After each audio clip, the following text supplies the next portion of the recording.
Lovely people. You're welcome to my channel. My name is Eunice. In this video, I'll be sharing with us how to make a bridal train. And these are the materials I'll be using to achieve our bridal train. These are different types of net. So I'm going to just explain to us the types of net. So this is a bridal net, which is also referred to as shiny net. I have 14 yards of this net. I'll be cutting this net as a flare, and this is the one that is going to be on the outer part. This is the part we're going to be seeing.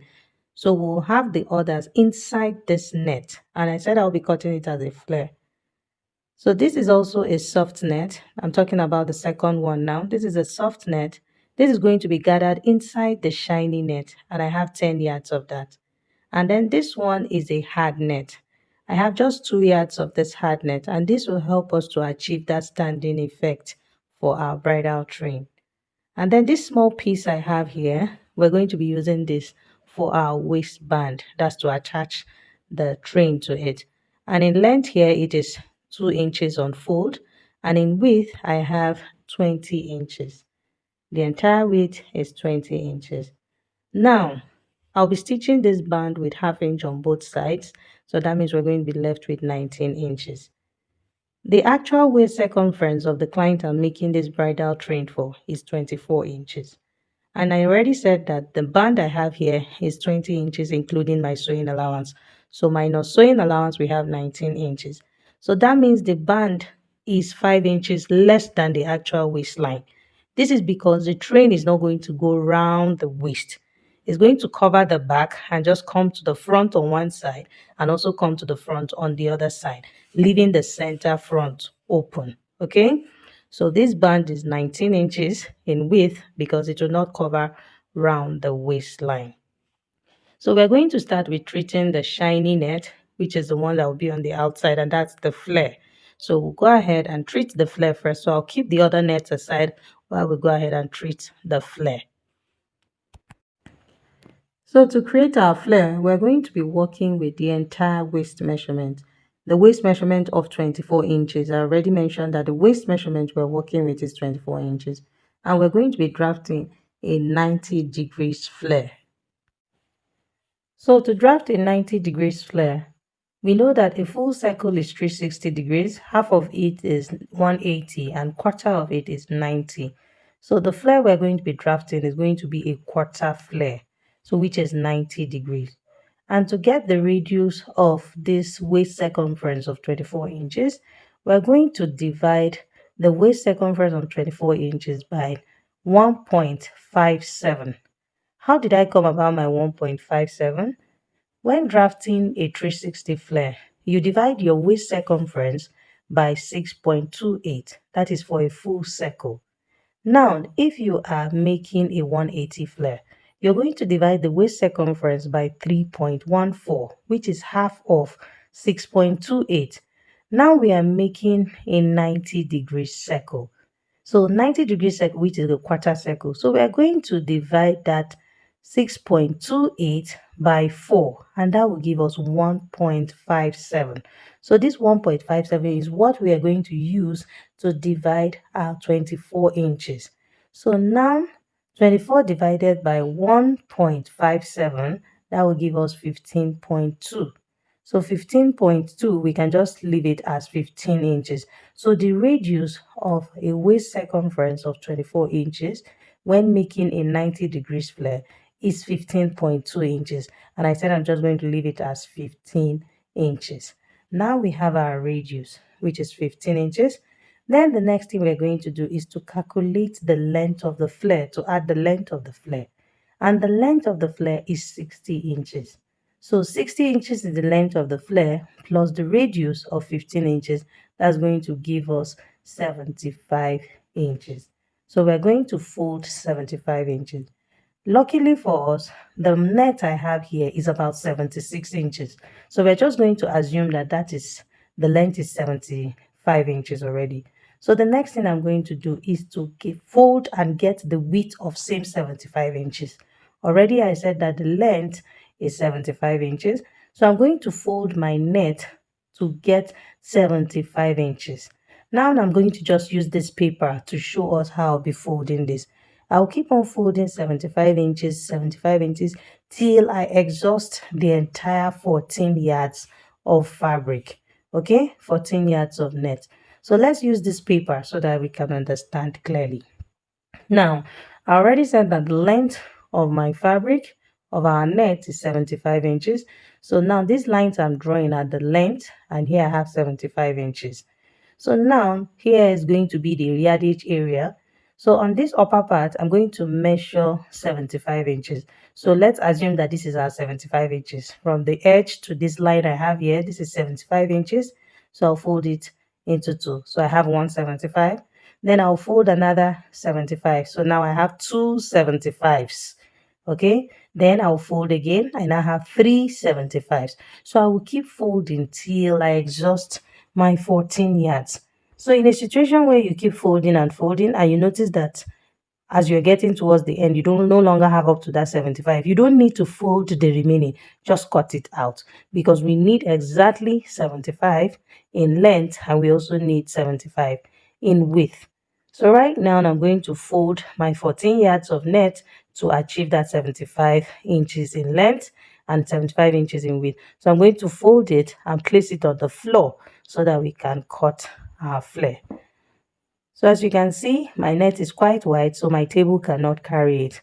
So in length, I have 75 inches, and in width, I also have 75 inches. So the next thing I'm going to do is to fold a triangle shape. Can you see? I'm picking this side now. Can you see how I picked one side? And I'm folding it over to the other side. So I picked the open part and I'm folding it over to the folded part. This side I picked now is the side that is open. The other side is folded. So I'm folding it to form a triangle shape. So because the lengths are the same, you can see at the edge where I am standing, everything is equal at that side because it is both, they are both 75 in length and in width. Okay. So here now I have my triangle shape. So the next thing I'm going to do is to measure the radius of 15 inches from the apex of our triangle. Sorry, my camera was not capturing this part. We didn't shift it well, so it didn't capture the edge. But it's just our normal way that I'll cut our flesh. So it's just marking from the apex of the triangle. Okay. So now I'm marking 50 and 15 inches, which is the radius that we're looking for. So having marked that 15 inches, the next thing I'm going to do now is to measure the length of the train, which is the length of the flare, and that is 60 inches. So it can be done two ways. You can either place your tape from the apex of the triangle and measure the entire length of 75 inches. Then when you cut out the radius, you'll be left with 60 inches, which is the length of the train. Or you place your tape exactly where you have marked the 15 inches already, which is the radius. That's from the radius, then you measure 60 inches. Whichever one you decide to do is okay. For me, I'm placing my tape from the apex of the triangle because I noticed that my chalk is not very clear and I don't want to paint this too much because this is a white fabric we are working with. So like I already said, I'm placing my tape, or I placed my tape rather, from the apex of the triangle, and I'm marking 75 inches in length. You see? So I haven't marked my 75 inches in length. The next thing I'm going to do is to bring in my scissors so that we can cut out.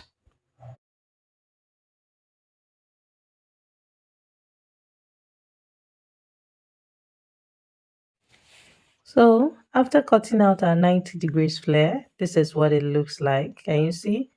So let's open it up so that we can see. So I'm picking the part that is opened and I left the folded part on the other side. And this is what our 90 degrees flare looks like. So we're done with this. We'll keep this aside while we treat the second soft net. So this is our second soft net. Remember I said that the soft net I have 10 yards here. So I went ahead to fold this 10 yards into 4 using the yardage area. So that automatically becomes 2.5 yards. That's 2.5 yards. Okay. 10 divided by 4, that's 2.5 yards. So I joined all the salvage together at the salvage area. So I'm going to take this to my sewing machine and stitch the salvage area together and then gather it to this band measurement of 18.5 inches. And I will also repeat the same thing for our hard net. Remember, our hard net is 2 yards of a hard net. Can you see? It's folded into two. So when it's folded into two, that means that's 36. So now I'm going to cut through the length area. The fabric is folded into two, 36 inches folded into two, because 2 yards is 72 inches. So that means when it is unfolded, that's 36. 36 into 2, and the length is about 65 inches. So as you can see, I've slashed through. Can you see that? So now I have length 65, 36 inches in width. So now I'm joining the side that has 36 inches, that's the width part, so that we can now have 65 on the left, 65 on the right, so that we have 130 inches entirely. So we're going to gather this 130 inches to 18.5 inches, which is the band measurement. So this is what will help us achieve that standing effect and that full effect. So I will go through this and then come back and show us. So as you can see, I've done exactly that. I have gathered my soft net to 18.5, and I've also gathered the hard net to 18.5, and then I went ahead to stitch them together. So the hard net is the one on the, this is the one that is going to be on the back side, that's on the inside. So let's assume that that's the wrong side, and this is the one that is going to be in front. And you see I've stitched them together. Now, this is our flare that we have already cut. So for the flare, I went ahead to join the flare together on the open side of the flare. Remember that side that we folded over? That's the open side of the flare. So having joined them together on the open side of the flare, I'm going to count the pieces I have. So here I have 6 pieces. So I'm going to separate it in a way that I'll have 3 on the left and 3 on the right. So you can see I joined it. So this part is going to be assumed to be the center back. Can you see? It now opens up like a skirt. That's why I said the other net is going to be inside it. So the part I joined together, I'm going to turn it inside out. So that will serve as the wrong side, the center back wrong side. You want to make sure that you hide this stitch inside. You don't want to leave it outside, okay? So can you see how I'm turning my net inside out? So it now looks like a skirt. So this part that I joined is the center back.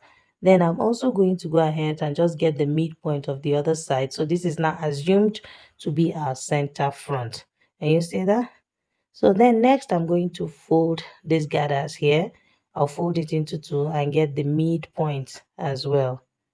So I've notched the midpoint. I'm going to now place this net, the one with the hard net now. I'm going to fix it inside the flare. Can you see? I'm just opening up the flare. So the flare now is just like a skirt. Can you see that? So that midpoint, that center front, is going to have to align. That's the point I notched. Is going to have to align with the notched part on the flare. Can you see? So by wearing it inside the flare, you can see that it's quite wider than the flare is quite wider than than the the net. That's the gathered net inside. Okay, so now whatever excess I have, I'm just going to create small pleats, just tiny pleats. Remember I used the waist circumference of 24 inches, so and our gathers is 18 inches, so I have an excess. I obviously have an excess of about 6 inches. 18.5 minus 24, that's about 6 inches. So that excess I have, I'm just going to pleat them randomly. Just watch closely what I am doing. So I'm going to just pleat them randomly. Make sure, just making sure that it's even. You don't want to have more on the left than on the right. Okay, so I'm just going to pleat them together. Then I'll take it back to my sewing machine and stitch all of them together so that I have one piece. So I'll just stitch it together on the waistline, and then I'll show us the next thing to do. Okay, so I'm done stitching the net to the inner one. You can see this side I joined it. This is the part that is going to be at the back. That's the part that will be inside, and this is what the front will look like. So you can see it is really full, so that it gives that fullness. So the next thing we're going to do now is to sew the band. You can see I have turned the upper part of the band. I stitched on 1/2 inch, okay, and I pressed it open. Then I also pressed 1/2 inch at this edge and then 1/2 inch at the other edge. So I'm going to place it from the back. This is the back now. I'll be placing the band from the back. So I'll pin it this way. So I'm making sure to pin on the crease line I pressed. Okay, so I'm going to take this to the sewing machine and stitch this way. So after stitching it this way, I'm going to place it right side facing right side like this. That's for the back. And then I'll stitch close this side, stitch close this side. And then I'll flip it to the right side like this. And then top stitch the band. That's after I must have taken care of this side. So I'll go do that and come and show us what our tray looks like. So I'm done stitching the band. This is what we have. You can see this is the wrong side, the part that has the joining. So this is what it looks like on the right side. And then also for the hem here, I also went ahead to trim it to make sure that they are even. Remember that one was cut as flare and the other was cut as straight. It was not even cut at all. So after sewing them together, some parts will be longer than some. So all I did was to just go ahead and place it on the floor. I made sure to flap it very well. So that every excess, every part that is long will come out. And then I went ahead to trim it out. So you can see that the hem is even and everything is looking really beautiful. So we are done making our tray. I'll be attaching skirt hook, our normal skirt hook, to this tray. I'm going to be placing the hook to the tray, one on this side, one on this side. And then I'm going to place the eye to the main gown that this tray will be attached to. Okay? So, and I'll also go ahead and cut out lace trimmings. I'll use it to cover up this area. So that one is just the extra thing I want to do to beautify it. I'm going to cut out lace trimmings and attach it here. I just do a little bit of tacking of tiny flowers, and then I will show us the final outcome. So but for now, this is our tray and the tray is ready. So every other thing is just extra. This is how to make a tray. So if you have learned something from this video, please make sure to like this video, share this video with your friends, and do not forget to subscribe to my channel. Thank you so much for watching, and see you after I have tacked the trimmings. So this is what our bridal tray looks like after tacking the lace trimming to the waistband. You can see I also went ahead to tack patches of the lace trimming here, and then just the little flowers to decorate it a little. And then I also went ahead to fix hook. This is our normal skirt hook. So now you can see that this is the hook. The eye is going to be on the gown. The eye is already on the gown that the tray will be attached to. So I have the hook here on this side, and I also have it on this side. So our train is ready. I'm just going to place this on the mannequin so that we can see what it looks like. Okay, so to wear the bridal train, can you see? So let's assume that this is the model of the way the person wearing the wedding dress. All you need to do is to place it from the back like this, and then the hook, you're going to hook it to the eye that is already on the gown, and then this way. So I'm just using the mannequin to show us so that we can appreciate it and see how nice and beautiful it looks, and very full. So if you want it fuller than this, remember I used 24 yards for mine. So if you want it fuller than this, you can get more yards depending on your size. So you can see what our train looks like. Came out really beautiful. I hope you enjoyed this video and you learned something. If you did, please make sure to like this video, share this video with your friends, and do not forget to hit on the subscribe button to subscribe, and ensure that you put on your notification bell so you get a notification every time I upload a new video. Thank you so much for watching, and see you in my next one.